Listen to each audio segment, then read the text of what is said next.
We're building a plan to hit 200,000 a month in 2026, and we are laying it all out right here.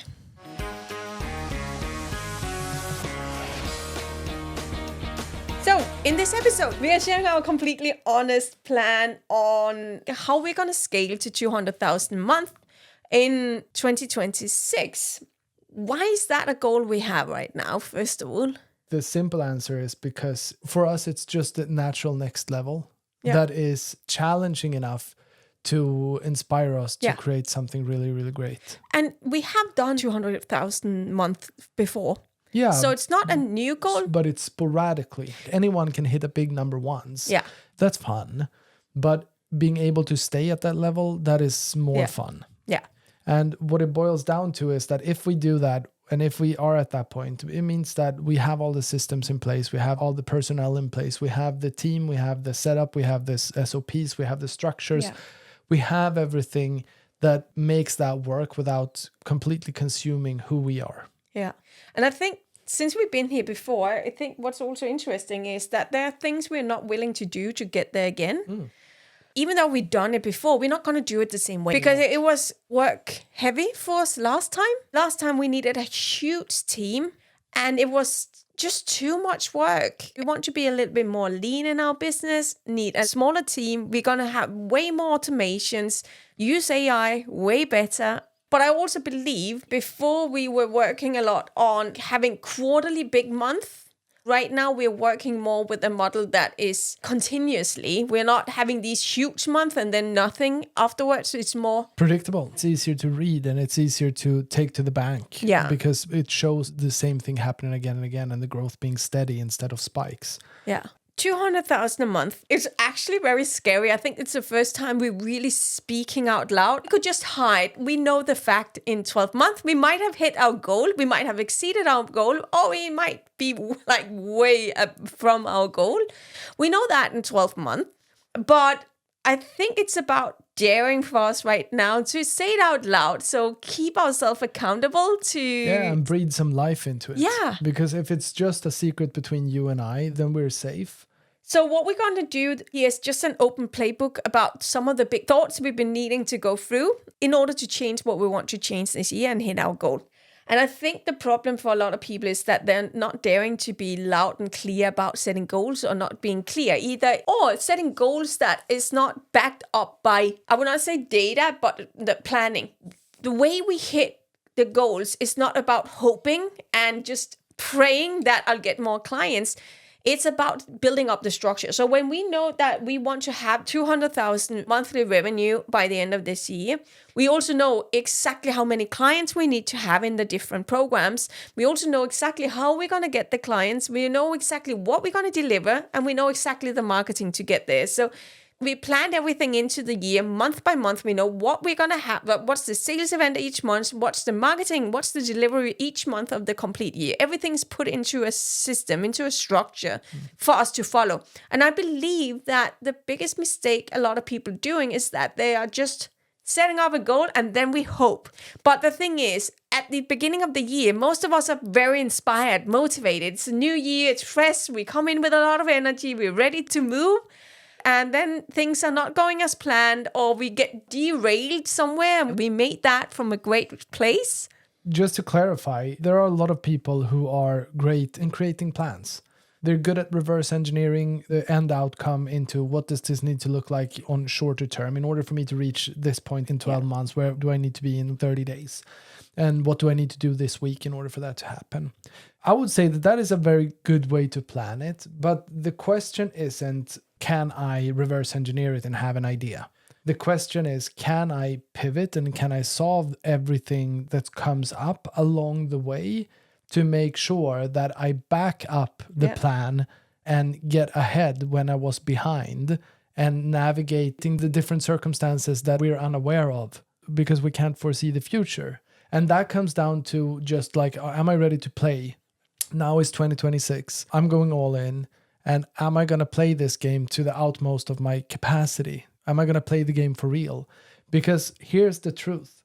It doesn't matter if you make 200,000 in our case. Let's say that it's 198. It means we didn't hit our goal, but it's going to make us proud anyway, because we've played the game to our fullest.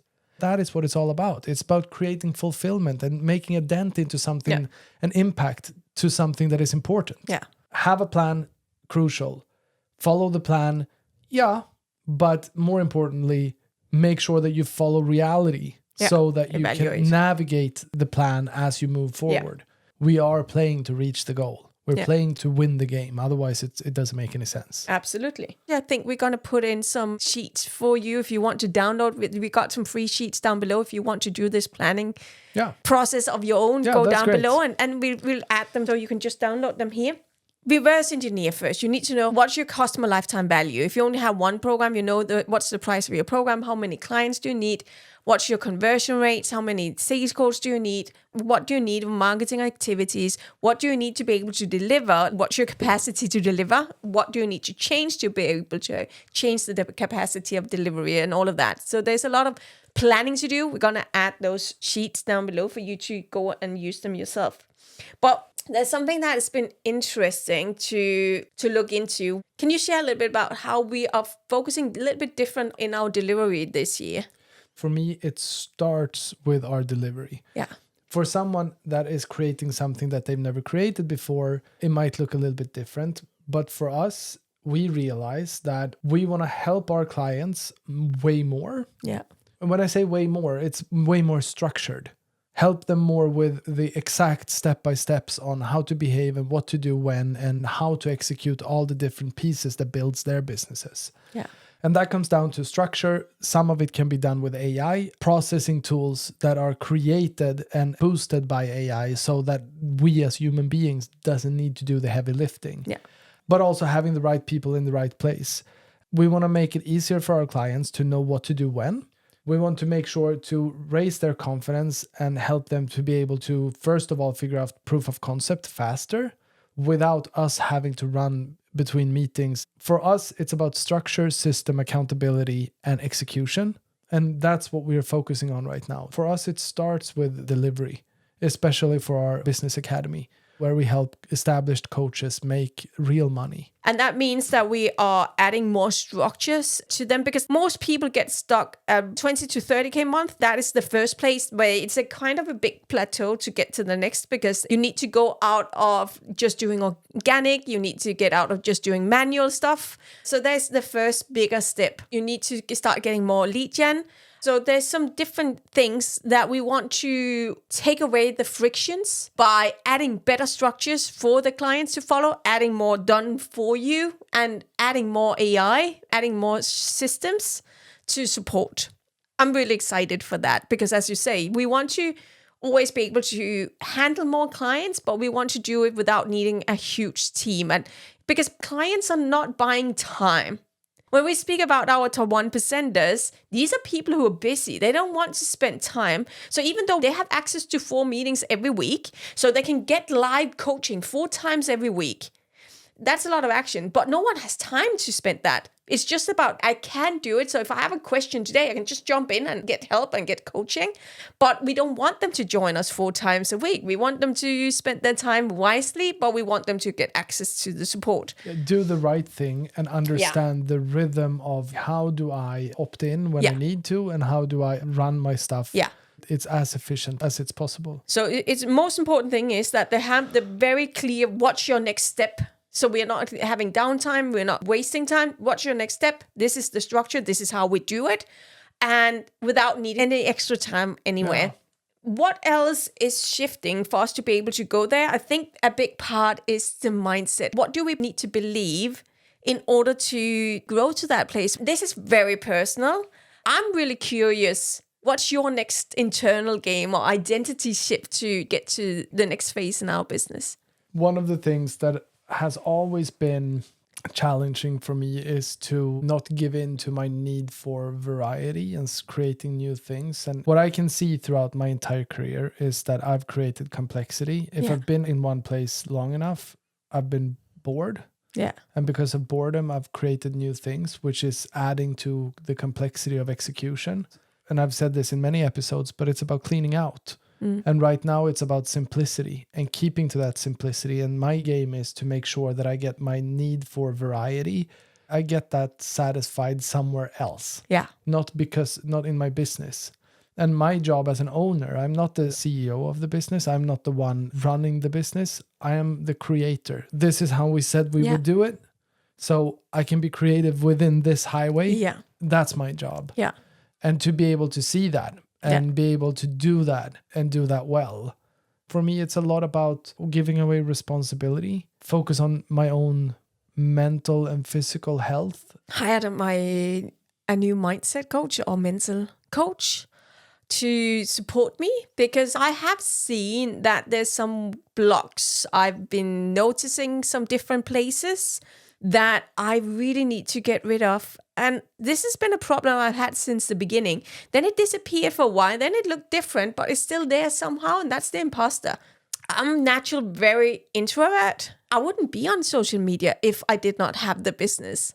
Yeah. I don't have a need. I think there's a lot of introverts that are doing really well, but it's also this, but I don't really want to be seen. But what I do know is how important it is that we are being present with showing where we're at, being honest and sharing what is. And I really want to inspire by example, and I need to take away some of the blocks. So one of the things I did is I hired my mental trainer to have me on the side to always see my blind spots and help me with those. That's been an important thing. I think what I really love about this year already is that we are more structured, more planned ahead than we've been for a long time, which means everything else becomes easier if you're working ahead, so you're not falling behind. And I love that emotion. It makes it easier. But if we're also turning back to the business, I think the biggest differences that we're doing is, since we're simplifying a lot, which means that the process we're doing is that we're doing our long form content here. We are going to add a little bit more long form content. We're doing our short form content. We're doing monthly events, monthly workshops. We are doing monthly invites to some meetings for some special people that is the best fit for those meetings. We have everything planned out, but it's also very systematic what we do. So there's a clear connection between what we deliver and our marketing. So it's not a lot of extra things. It's a lot of reusable stuff, which means that it makes it very easy for us to put it into a system that is just running all the time. And when you work structured and systematized with your stuff, it is easier to look at what can we automate, which means that we are currently working with automations in a lot of different areas right now. That'll be done within the next month or two. We need to invest time and energy right now to get the outcome later this year. Because once we build it, it's like a one-time, but it takes a lot of effort right now. But I'm really excited about how we're going to implement more AI, how we're going to implement more automations and more structures. To be closer to more people and be faster and be of bigger service faster and be of more help. Yeah.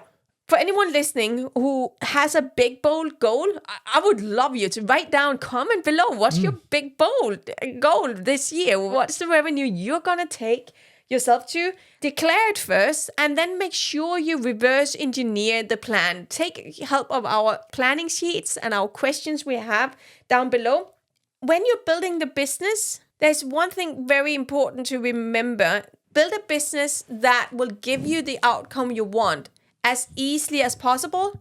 Your business is not there to serve your ego. So build a business that will be more lean, meaning not look into how can you be more present everywhere, because you're going to burn out being there. So look into how can your business be more lean? How will the clients, how will the audience, how would everyone take the right steps moving forward without you needing to be the one holding hands all of the time, because that is a recipe of burnout. And then plan around identity. Make sure you build a business that is following what you're good at. If you are really good at doing events, run more events, build strategy around events. If you're really bad at events, but there's other ways that works better for you, you probably want to build on that part. Like you want to be more personal and you want to be more one-on-one when you're connected with people, and that works better for you, then build another strategy that is a better supporting to what comes natural and what you're good at, and that will give you impact in the business. I love it. And I would say that most importantly, check out our free resources for you below in the links. And if you've liked this episode, make sure you like and subscribe. and we'll meet you next week again.